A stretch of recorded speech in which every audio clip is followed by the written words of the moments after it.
TNPSC மாணவர்கள் அனைவருக்கும் வணக்கம். குரூப் 4 வந்து எக்ஸாம் கிட்டத்தட்ட நடந்து முடிஞ்சு 1 மந்த்துக்கு மேல ஆயிருச்சு. எல்லாருமே வந்து ரிசல்ட்டுக்காக தான் வந்து எல்லாருமே எதிர்பார்த்து காத்துட்டு இருக்கீங்க.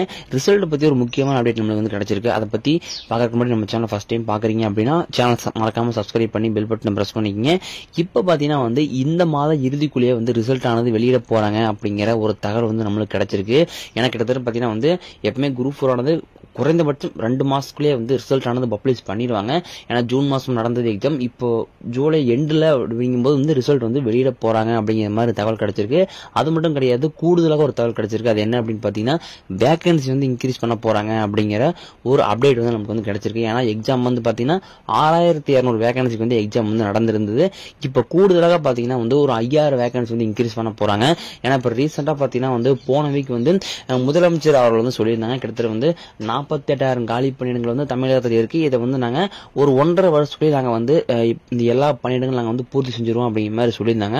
அது மட்டும் இல்ல, இதுல குறிப்பா பார்க்க வேண்டியது என்ன அப்படின்னு பாத்தீங்கன்னா டிஎன்பிசில மட்டும் 18,000 வேகன்சி இருக்குது. அதனால பாத்தீங்கன்னா வந்து வேகன்சி வந்து ஒரே அடியா வந்து 18,000 வேகன்சி வந்து அடுத்த குரூப் 4ல வந்து விட மாட்டாங்க.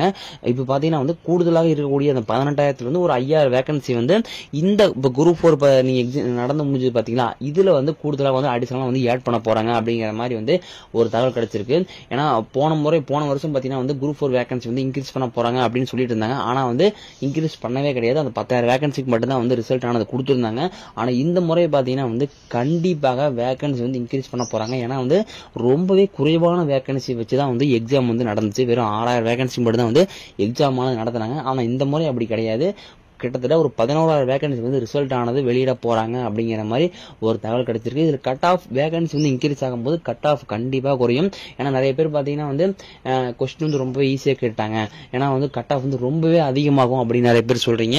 கட் ஆஃப் வந்து ரொம்ப அதிகமாக வாய்ப்பு ரொம்ப குறைவு தான். ஏன்னா ஜிகே ஓரியண்டா வந்து ரொம்ப ஈஸியா கேட்டிருந்தாலும் மேக்ஸ் ஓரியண்டா பாத்தீங்கன்னா வந்து உங்களுக்கு கொஞ்சம் ஒரு டஃபா தான் கேட்டிருந்தாங்க. ஏன்னா மேக்ஸ் பாத்தீங்கன்னா கிட்டத்தட்ட வந்து 25 கொஸ்டின் பக்கத்துல இருக்குது. ஏன்னா அப்படிங்கும் போது எல்லாருமே வந்து 25 மார்க் எடுத்திருப்பாங்களா அப்படிங்கறது கொஞ்சம் கேள்விக்குறிதான். எடுத்திருக்க மாட்டாங்க. ஏன்னா வந்து நல்லா நாலேஜான பர்சன் மட்டும் தான் எடுத்திருப்பாங்க. அப்படிங்கும் போது அந்த இடத்துல வந்து உங்களுக்கு வந்து ஈவனா வந்து வேரி ஆகுது. அதனால பாத்தீங்கன்னா வந்து கட் ஆஃப் வந்து ரொம்ப குறையதான் போகுது. நீங்க ஒரு 145 பிளஸ் இருந்தா கண்டிப்பா உங்களுக்கு டைப் ரைட்டிங் போஸ்ட் கிடைக்கும். நீங்க ஒரு 170 பிளஸ் நீங்க வச்சிருந்தீங்க அப்படின்னா போதும், கண்டிப்பா வந்து குரூப் 4ல ஜாப் வாங்கிடலாம்.